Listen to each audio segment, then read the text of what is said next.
যত দিন যাচ্ছে, বছর যাচ্ছে, আমরা যেন অমানবিক হয়ে যাচ্ছি, আমরা যেন জ্ঞানশূন্য হয়ে যাচ্ছি। বিশেষ করে বাংলাদেশের মানুষ আমরা যখনই আমরা দেখতে পাই গাছে একটা পাখি পড়েছে, আমরা ধান্দা করি যে এই পাখিটাকে কীভাবে ধরে খাওয়া যায়।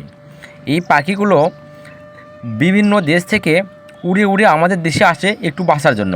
কেননা এই সময় করে ইউরোপের যে দেশগুলো রয়েছে প্রচণ্ড ঠান্ডা, আর ঠান্ডা থেকে বাঁচার জন্য কিছুদিনের জন্য এই পাখিগুলো আমাদের বাংলাদেশে এসে বসবাস করে এবং খাবার খুঁজে খায়। আর এই সুযোগ ব্যবহার করে আমাদের দেশের বন্দুকের নল দিয়ে টার্গেট করে সেগুলো মেরে ফেলে। তাদের যেন এই পাখিগুলো ছাড়া খাবার খাইতেই মন চায় না। দেখতে হবে যে, বুঝতে হবে যে এই পাখিগুলো আমাদের দেশের সম্পদ, আমাদের দেশের সৌন্দর্য। এগুলো যদি আমরা মেরে ফেলি, সবসময় খেয়ে ফেলি গুলি করে, তাহলে এই সৌন্দর্যগুলো দিন দিন আমাদের দেশ থেকে বিলীন হয়ে যাবে। তখন কিন্তু আমরা চাইলেও এত সৌন্দর্যে ঘেরা এই পাখির কলকাকলি কিন্তু আমরা শুনতে পারবো না।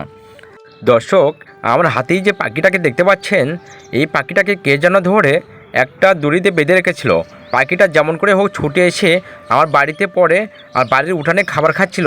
পাখিটার গায়ে আমি দড়ি দেখে পাখিটাকে ধরে ফেলি এবং পাখিটার পা থেকে ব্লেড দিয়ে এই সুতাটা কাটার চেষ্টা করি।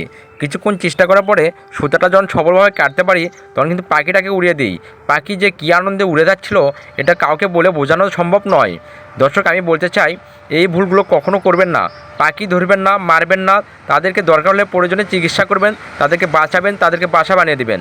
তো দর্শক, আজকে এই পর্যন্তই এই ভিডিওটি, এবং পরবর্তীতে দেখা হবে অন্য কোনো ভিডিওতে অন্য কোনো আলোচনা নিয়ে। সেই পর্যন্ত ভালো থাকবেন, সুস্থ থাকবেন এবং চ্যানেলটি সাবস্ক্রাইব করে দিবেন।